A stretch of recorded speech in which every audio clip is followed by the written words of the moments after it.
I'm going to separate part D of the enzyme catalysis lab into two videos here so that you can kind of see the setup. I'm not going to set up all of these cups, but the time is the amount of time that the catalase and the hydrogen peroxide are going to react. So we know that the catalase breaks down the hydrogen peroxide, and we want to see what the rate's going to be at which it breaks down.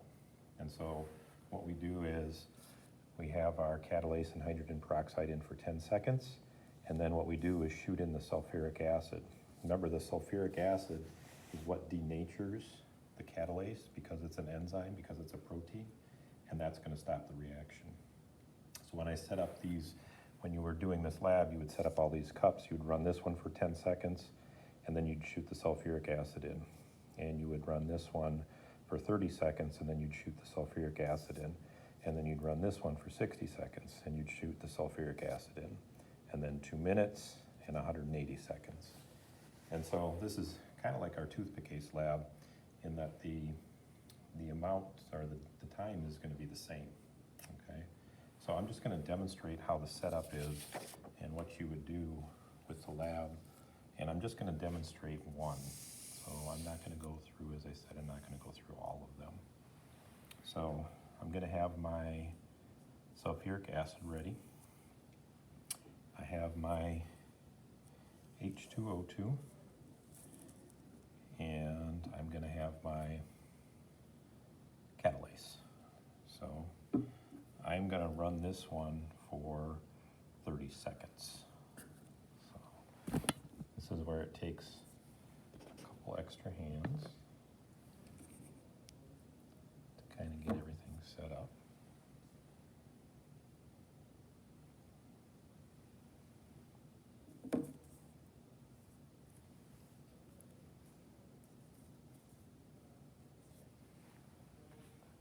So first, I'm going to put in my hydrogen peroxide. There isn't anything else in there, so nothing's going to happen.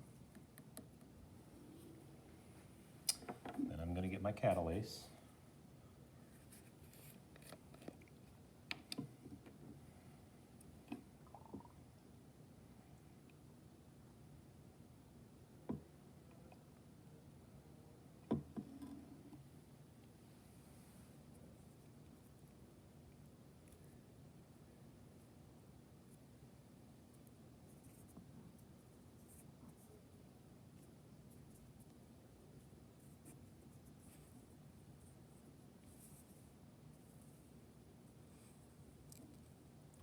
So I'm going to put the catalase in, and then I'm going to start my timer.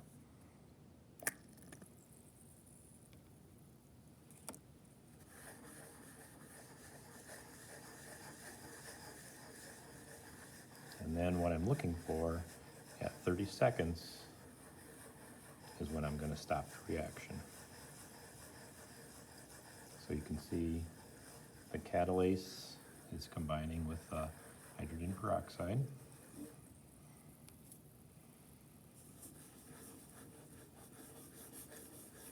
And when it hits 30 seconds, I shoot in the sulfuric acid, and it's going to stop the reaction.